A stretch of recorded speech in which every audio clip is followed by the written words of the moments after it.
আল্লাহ পাকের পবিত্র ওসমা কালাম আল কোরআন মাজিদের সূরা আল বাকারা থেকে আমরা তাফসীর শুনছি। এই সূরাটির 270 এবং 271 এই দুইটি আয়াত তেলাওয়াত করলাম। ইনশাআল্লাহ তাফসীর করা হবে। গত কয়েক জুমা বা কয়েক সপ্তাহ ধরে আমরা আল্লাহ পাকের বিধান, শরীয়তি নিয়ম, শরীয়তি আইন, দান সাদাকা সম্পর্কে বা যাকাত সম্পর্কে আমরা আলোচনা শুনছি। যদিও আল্লাহ পাক এই সূরা বাকারার মধ্যে বিস্তারিত আলোচনা করেছে, তাছাড়া কোরআন শরীফের আরো অন্যান্য জায়গায় এই সম্বন্ধে আরো বিস্তারিত ব্যাখ্যা আছে। আল্লাহ পাকের শরীয়তি বিধানগুলোর মধ্যে সর্ববৃহৎ যে ব্যাপারটা সেটা হলো দান সাদাকা। দান সাদাকা এই শরীয়তি বিধান যদি কেউ লঙ্ঘন করে বা অস্বীকার করে, তার তো ঈমান থাকবেই না, সে কাফের হয়ে দুনিয়া থেকে চলে যাবে। এই দান সাদাকাকে অস্বীকার করে। ওই জন্য আল্লাহ পাক মাঝে মাঝে একটা নীতিবাক্য দান সাদাকার সাথে সাথে বলেছেন যে ইউতিল হিকমাতা মান ইয়াশা ওয়া মান ইউতিল হিকমাতা ফাকাদ উতিয়া খায়রান কাসীরা। আমার এই দান সাদাকার শরীয়তি বিধান নিয়ে তারাই চিন্তা করতে পারবে যারা হিকমত রাখে, যাদের প্রজ্ঞা আছে, জ্ঞানের সাগরে যারা হাবুডুবু খায়, তারা বুঝতে পারবে। ইউতিল হিকমাতা মান ইয়াশা। আর এই হিকমতটা, এই প্রজ্ঞাটা আমি সবাইকে দিই না, যারা চেষ্টা করে পাবে।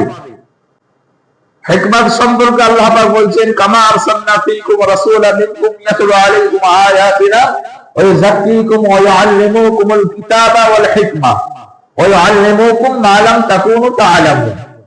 এই প্রকৃত হিকমতটা একমাত্র আল্লাহ পাক নবী রাসূলদেরকে দিয়ে থাকে, প্রজ্ঞা দিয়ে, জ্ঞান দিয়ে দুনিয়ার মধ্যে পাঠান। ওই জন্য বলছেন কামা আরসালনা ফীকুম, এই যে আমি তোমাদের মাঝে একজনকে পাঠালাম, রাসূলান মিনকুম, তোমাদের মধ্যে থেকে একজন মানুষ, তাকে আমি রাসূল রূপে তোমাদের কাছে পাঠালাম। ইয়াতলু আলাইকুম আয়াতিনা, এই মানুষটা কিন্তু তোমাদের মতো মানুষও বটে, কিন্তু আমি একে আমার নিদর্শন সময়ের মধ্যে থেকে কিছু কিছু নিদর্শন একে আমি দিই। এর কাজটা কি হবে? এই মানুষটার কাজটা ওই যাক্কিকুম, তোমাদেরকে পবিত্র করবে, আর কি করবে? ওই আল্লিমুকুমুল হিকমা ওয়া ইউআল্লিমুকুমুল কিতাবা ওয়াল হিকমা, তোমাদেরকে শিক্ষা দেবে, কি? কিতাবের জ্ঞান আর হিকমত দেবে। কিতাবের জ্ঞান অর্থাৎ এই কোরআন মাজিদের জ্ঞান। ওই জন্য হযরতে হাসান বসরি থেকে আরম্ভ করে বিভিন্ন হাদিস গ্রন্থের মধ্যে ইমামরা লিখছে যে হিকমা জ্ঞানটা ওইটাই যেটা যার কোরআন এবং হাদিস সম্পর্কে পরিপূর্ণভাবে যে জ্ঞাত আছে, সেই হিকমতের অধিকারী, হিকমত জ্ঞানের অধিকারী। আর আল্লাহ বলছেন ওই আল্লিমুকুমুল কিতাবা ওয়াল হিকমা, এই রাসূল তোমাদেরকে আমার কিতাবের জ্ঞান আর হিকমত দিয়ে বোঝাবে। আর এই জ্ঞানটা, এই প্রজ্ঞাটা এমন হবে, ওই আল্লিমুকুম মা লাম তাকুনু তা'লামুন, এই জ্ঞানটা তোমাদের আগে কেউ দেয়নি, এই রাসূলই তোমাদেরকে দেবে। সেই জ্ঞানটা কোথা থেকে দেবে? আল্লাহ পাক বলছে স্বয়ং এই কিতাব থেকে, কোরআন মাজিদ থেকে। কোরআনের জ্ঞান সর্ববৃহৎ জ্ঞান, আর কোরআনের জ্ঞান যদি কোনো মানুষের মধ্যে না থাকে, সে হিকমত প্রাপ্ত হবে না। হিকমাতা মান ইয়াশা, আমি যাকে ইচ্ছা দিয়ে থাকি এই হিকমত জ্ঞানটা, ওয়া মান ইউতাল হিকমাতা ফাকাদ উতিয়া খায়রান কাসীরা, আর এই হিকমতটা যাকে আমি দিই, উতিয়া খায়রান কাসীরা, সে অধিক কল্যাণ প্রাপ্ত হয়ে যায়, ভালো তার হয়ে যায়। জ্ঞানী মানুষদের কদরটা বেশি থাকে দুনিয়ায়, জ্ঞানী মানুষদের কদর বেশি। খায়রান কাসীরা ওয়া মা ইয়াযাক্কারু ইল্লা উলুল আলবাব। 269 নম্বর আয়াতের শেষ কথাটা ওয়া মা ইয়াযাক্কারু, এটা তারাই গ্রহণ করবে উলুল আলবাব, যারা জ্ঞানী ব্যক্তি। দিয়ে আল্লাহ পাক 270 নম্বর আয়াতে আবার কি বলছেন দেখো, ওয়া মা আনফাকতুম মিন নাফাকাতিন আও নাযারতুম মিন নাজরিন, ওয়া মা আনফাকতুম মিন নাফাকাতিন, তোমরা যা উপার্জন করো বা যা ব্যয় করো বা যা দান করো, তোমরা উপার্জন করে যা দান করো, সাদাকা করো, আর কি করো? আও নাযারতুম মিন নাজরিন, অথবা নাজার শব্দের অর্থ হচ্ছে মান্নত করা। বিভিন্ন আল্লাহর ওলির দরবারে সব মানত করে নিয়ে যায়, নাজার বলেন, নিয়াজ নিয়ে যায়, এটা একটা দান। এই মান্নত করাটা একটা দান। কিরকম দান বলছি পরে, যে আল্লাহ পাক বলছে আমান তাকতুম মিন নাফাকাতিন, তোমরা যেটা দান করো বা সাদাকা করো আর যেটা মান্নত করো, ফা ইন্নাল্লাহা ইয়ালামু, আমি এটা সব জানি। অর্থাৎ আমাদের দানটা আর আমাদের মান্নত করাটা আল্লাহ স্বয়ং বলছেন আমি এটা জানি, আমার জ্ঞানে আছে, আমি দেখি। অনেক জায়গায় বলেছে আবসারুহু, আমি দেখি। মালিজ জালিমিনা মিন আনসার, আর এই শেষ কথাটা, এই আয়াতের শেষ কথাটা একটা কথা আল্লাহ পাক বলে দিচ্ছে যে জালিম সম্প্রদায়রা আমার সাহায্য পাবে না। আসে এবারে এই আয়াতটার তাফসীরের মধ্যে আল্লাহ পাক কি বলতে চাইছেন দেখুন। তাফসীরে ইবনে কাসিরের মধ্যে হযরত ইমাম কাসির রাহমাতুল্লাহ আলাইহি উনি এই দানটাকে দুইটা ভাগে ভাগ করেছে, একটা ফরজ দান, একটা নফল দান। নফল দান আর ফরজ দান। ফরজ দানটা আমরা সবাই জানি যাকাত বা কোরবানির যেটা, যাকাতটা হচ্ছে ফরজ দান। আর নফল দানটা যার মধ্যে কেউ যদি মনে করে যে আমি শুধু ফরজ দানটা দান করবো, ফরজটা দেবো, যাকাত দেবো, আর কিছু দান করবো না, সে ইসলামী শরীয়ত থেকে কিন্তু বিচ্যুত হয়ে গেল, ইসলামী শরীয়তের আইন থেকে। কারণ নফল দানের কথা কোরআনে বলা আছে, যাকাতের সাথে সাথে নফল দানের কথা কোরআনে বলা আছে। আর এই যে দানটা আর মান্যতটা, এটা দুটোই দান। একটা হচ্ছে এমন দান যেটা নিঃশর্তে দান, এর মধ্যে কোনো শর্ত নাই যে কোনো মানুষ অভাবগ্রস্ত হয়ে গেছে, কিছু চাইলো, আমি তাকে সাদকা করলাম, কিছু দান করলাম। বা ফকির মিসকিন এমনি হামেশা আসতে থাকে, আসে, তাদের কিছু দান করা, এটা শর্তহীন দান, এর মধ্যে কোনো শর্ত লাগানো থাকে না। আর মান্যতটা হচ্ছে শর্তযুক্ত দান, শর্ত রেখে মান্যত করা, এটাও একটা দান। এই শর্ত যেটা আপনি রাখবেন, যেটা করবেন শর্ত, এই শর্তটা যখন পূরণ হয়ে যাবে, এই দান করাটা তখন আপনার উপরে ওয়াজিব হয়ে যাবে। মান্যতের ব্যাপারটা এমন যে আপনি যখনই একটা শর্ত রেখে, যে আপনি ওয়াদা করলেন যে আমার ছেলেটা সুস্থ হয়ে গেলে আমি মসজিদের মুসল্লিদের আমি পেট ভরে খাইয়ে দেবো, মারাত্মক কিন্তু শর্ত। এটা শর্ত রেখে আপনি মান্যত করছেন, আমি মসজিদের মুসল্লিদেরকে পেট ভরে খাইয়ে দেবো, শর্ত রেখে আল্লাহ আপনার কথা কবুল করে নিলেন। এখানে কিন্তু এই মান্যতটা রেখে আপনাকে খাওয়াতেই হবে, আর এই খাওয়াতে কিন্তু মুসল্লিরা খেতে পারবে না।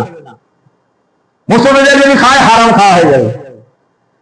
এখানে মশলা হচ্ছে এই মুসল্লিরা এটা একমাত্র মান্যতের যে দানটা খাবার উপযুক্ত, যারা যাকাত এবং ফিতরা খানেওয়ালা, তাছাড়া আম মানুষ নিতে পারবে না। আপনি বলে আমার ছেলে যদি পাস করে যায়, আমি মসজিদে 5 কেজি মিষ্টি নিয়ে এসে খাইয়ে দেবো, কিন্তু আপনি এই মসজিদে 5 কেজি মিষ্টি এলো ঠিকই, কিন্তু মুসল্লিরা খেতে পারবে না। মুসল্লিদের খাবার কিরকম, এরা খাবে একমাত্র যারা যাকাত খায় আর যারা ফিতরা খায়, তারাই খেতে পারবে। এখানে যখন আপনি মান্যত করে ফেললেন যে 5 কেজি মিষ্টি আমি মসজিদের মুসল্লিদের খাওয়াবো, এখানে কিন্তু এখানে মশলা এসে যাবে। আবার এই 5 ওয়াক্ত নামাজে যত মুসল্লি হয় সব যোগ করতে হবে। 5 ওয়াক্ত নামাজে যত মুসল্লি আসে যোগ করতে হবে, যোগ করে এটা 5 দিয়ে ভাগ করতে হবে। ভাগফল যা দাঁড়াবে সেই পরিমাণ মিষ্টি ফকির মিস্ত্রিদের দিতে হবে, যারা যাকাত এবং ফিতরা খায় তাদেরকে দিতে হবে। কথা বলেন যে আমার গাছের কাঁঠাল একটা অনেক বড় গাছ হয়ে গেছে, কাঁঠাল হচ্ছে না, আপনি মান্যত করলেন যে আমার এই গাছে যদি একটা কাঁঠাল হয়ে যায় বড়, ওই কাঁঠালটা আমি পীর সাহেবকে খাওয়াবো। দেখা গেল কাঁঠাল আপনার গাছে একটা বড় হয়েছে, মান্যত পুরা করতে হবে আপনাকে, কিন্তু আপনি ওই কাঁঠালটা নিয়ে যে পীর সাহেবকে খাওয়াতে পারবেন না, পীর সাহেব খেতে পারবে না ওই কাঁঠালটা, পীর সাহেব যদি খায় হারাম খেয়ে ফেলবে। ওই জন্য মসজিদের মিষ্টি বলুন, যাই বলুন, এলেও আমাদের অনেক বুঝে সুঝে নিতে হবে যে দিচ্ছে সে কোন নিয়তে দিচ্ছে, তার মানত করা আছে কিনা একবার জিজ্ঞাসা করে দিতে হবে। তার থেকে বাবা নেই, নিয়ে আমি গরিবকে দিয়ে দিই বা কাউকে আমি দিয়ে দিই। মসজিদের সব জিনিস খাওয়া চালের অনেকে মানত করে নিয়ে আসে, আকিকার ব্যাপারে মানত করে বসলো যে আমার পেটে স্ত্রী গর্ভবতী আছে, হ্যাঁ এটা একটা দান, এটা যাকাত যারা খায়, ফিতরা যারা খায় তাদের জন্য। এই মানতের মালটা, এই মান্যতের মালটা তারাই খেতে পারবে। যে গর্ভবতী স্ত্রী স্বামী ওয়াদা করে নিল যে আমার স্ত্রীর গর্ভে যা আছে যদি পুত্র সন্তান জন্মগ্রহণ করে আমি একটা আকিকা দেবো এবং খানা করে খাওয়াবো। এখন দেখা গেল আল্লাহ তার স্ত্রীর গর্ভ থেকে পুত্র সন্তানই দিয়েছে, তাকে এই ওয়াদাটা পূরণ করতে হবে কি? তাকে আকিকা তো দিতেই হবে, কিন্তু আকিকার এক টুকরো পরিমাণও গোশত সে খেতে পারবে না যে দেবে, বা তার আত্মীয় স্বজন পরিবার পরিজন কেউ খেতে পারবে না। এই আকিকার সম্পূর্ণ গোশতটা সব তাকে ওই যাকাত ফিতরা যারা খায় গরিব মিসকিন তাদেরকে দান করে দিতে হবে, তাদেরকে খাওয়াতে হবে। কেউ যদি বলে যে আমার এই গরুটা যে বেঁচে আছে, অসুখ হয়েছে, যদি বেঁচে যায় আল্লাহর হুকুমে, তাহলে এই গরুটাকে আমি কোরবানি করে দেবো। এখন আল্লাহ গরুটাকে বাঁচিয়ে দিলেন, আপনি গরুটা কোরবানি করতেই হবে আপনাকে, কিন্তু আপনি কোরবানির গোশত খেতে পারবেন না। আপনার জন্য গরুর কোরবানির গোশতটা হারাম হয়ে যাবে। আপনি যদি এমনি কিছু না বলতেন, মানত না করতেন যে আমার ছেলে বাচ্চা হোক, যাই দিক আল্লাহ পাক, আমি আকিকা দেবো, এই আকিকার গোশত আপনি খেতে পারবেন। যে আমি মানত করছি না যে আল্লাহ যাই ওদারে দিক, বাচ্চা হলো, ছেলে হলো, ভবিষ্যৎ হলো, আপনি আকিকা দিলেন, ওই গোশত আপনি খান। আর আপনি কিছুই বললেন না যে গরুটা সুস্থ হলে, ভালো হলে আমি কোরবানি করবো, এই মানত করে ফেললেন আর গরুটা সুস্থ হয়ে গেল, এতে আপনি খেতে পারবেন না, বা আপনার বাড়ির কেউ খেতে পারবে না গোশত। আপনাকে যখন আপনি নিয়ত করে ফেলেছেন, আপনাকে অন্য গরু কিনে কোরবানি করতে হবে। অন্য গরু কিনে কোরবানি করলে তবে আপনি সেই কোরবানির গোশতটা খেতে পারবেন।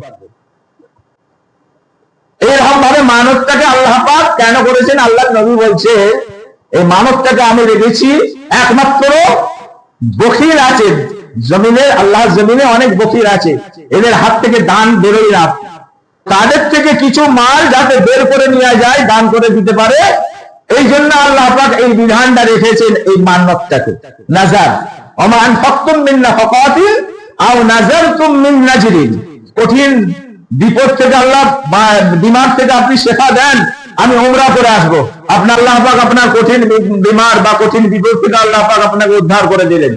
আপনি যদি মনে করেন যে আপনি মান্নত করেছিলেন আল্লাহর ঘর উমরা করার জন্য, তাওয়াফ করার জন্য, আল্লাহ পাক আপনার মান্নত পুরা করে দিয়েছে, তো ওই টাকা কাউকে দিয়ে আমি পাঠাই, এটা হবে না। এটা ওয়াজিব, মান্নত পূরণ করাটা হচ্ছে ওয়াজিব, আপনাকে মান্নত পূরণ করতেই হবে। আও নাজারতুম মিন নাজরিন, দান করা বা মান্নত করা একই কথা। দানটাই কোনো শর্ত নাই, মান্যতটাই শর্ত আছে, যে আল্লাহ যদি আবার পুরো না করেন আল্লাহ আপনাকে কিছু করতে হবে না। ছেলে পাস করলে মিষ্টি খাওয়াবো, ছেলে পাস করেনি, আপনাকে মিষ্টি খাওয়াতে হবে না।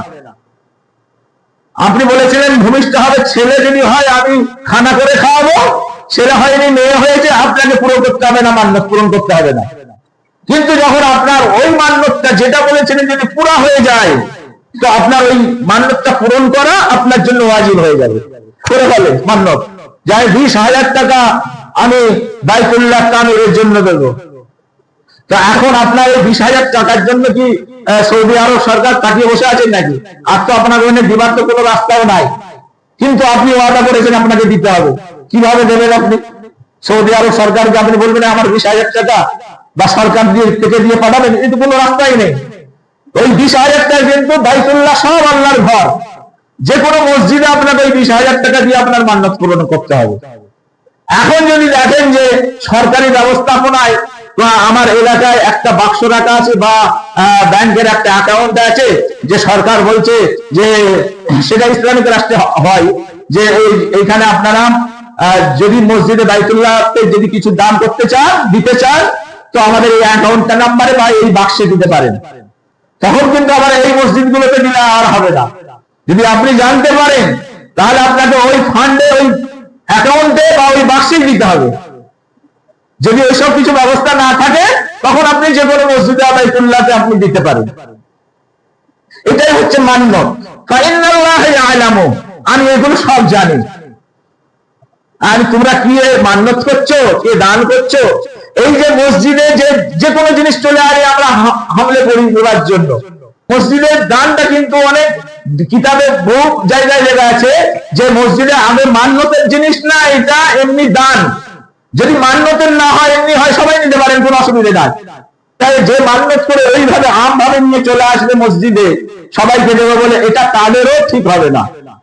তারাও না নিয়ে আসে মান্যত করা জিনিস এই মসজিদে আম ভাবে দিবার জন্য, তারাও না নিয়ে আসে।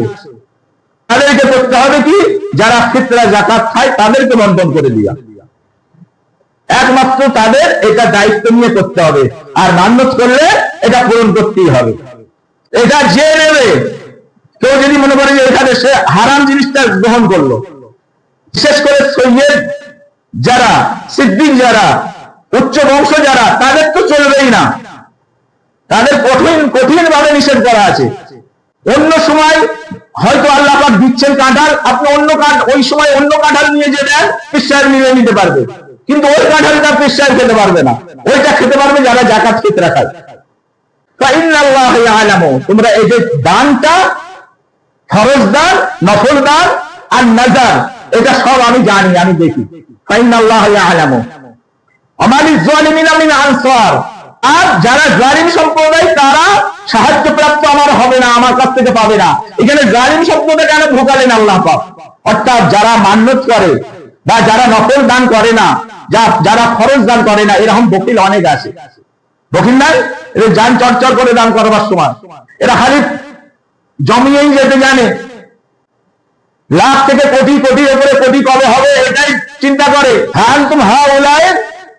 যে আমি তোমাদের মতো আরো অনেক আমি সৃষ্টি করেছিলাম, তাদেরকেও আমি ধ্বংস করেছি। এই জন্য যে বকিল রাখার জন্য তারা সমাজে গরিবদের দেখতো না, দান খয়রাত করতো না।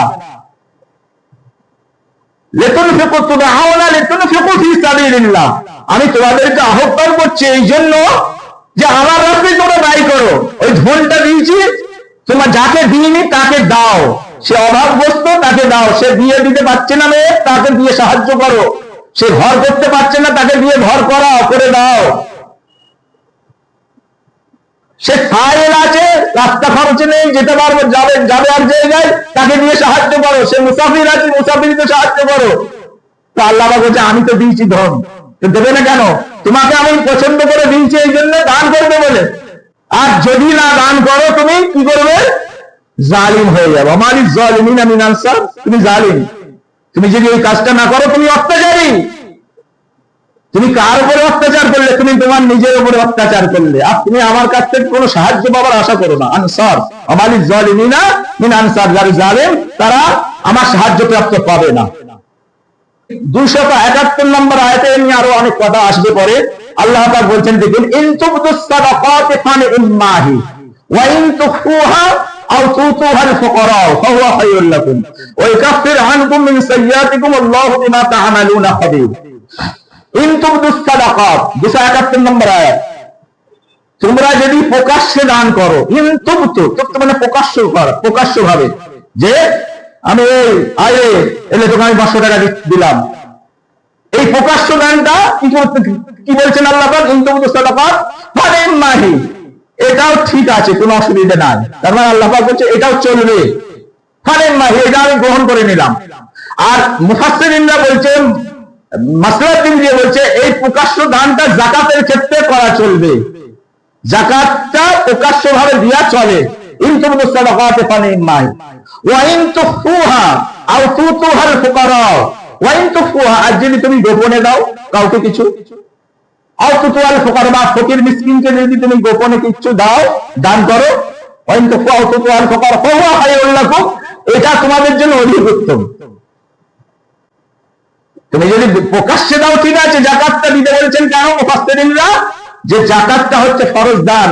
হয়তো কেউ জানে না, তার কাছে ধন দৌলত অনেক আছে, কিন্তু যাকাতটা কি সিস্টেমে দেওয়া হবে না হবে জানে না। তুমি বললে যাকাতের টাকা আমি মাদ্রাসায় 5000 টাকা দিলাম, আমি এই এতিম হোস্টেলে আমি 5000 টাকা যাকাতের দিলাম, এটা চলবে? লিখিত ভাবে চলবে, কারণ ও জানো যে যাকাতটা কিভাবে দেওয়া হয়, এটা ফরজ দান। তুমি প্রকাশ্য ভাবে দাও, সেটাও আমি গ্রহণ করে নেবো। কে বলছেন? স্বয়ং আল্লাহ পাক বলছেন। আর তুমি যদি গোপনেও দাও, সেটাও আমি কবুল করবো, এটা ওর থেকে আরো উত্তম হবে। দ্বারা তোমাদের আমি কি করবো, তোমাদের ছোট ছোট পাপ গুলো আমি সব ধরে মুছে সাফ করে দেবো। আরে এই যে দানটা করছো তোমরা অল্প স্বল্প, এর দ্বারা তোমাদের পাপ গুলো আমি তোমাদের পাপ গুলো মোচন করে দেবো আমি। আল্লাহু বিমা তা'মালুনা খাবীর, আর আমি হচ্ছি সমস্ত কিছুর খবর রাখনেওয়ালা। আমি কি সব খবর রাখি, কে কি করবে না করবে আমি সব খবর রাখি। এই সম্পর্কে হযরত ইমাম কাসির ইবনে কাসির একটা বড় হাদিস এনেছেন, ইনশাআল্লাহ আগামী জুম্মায় বলা হবে।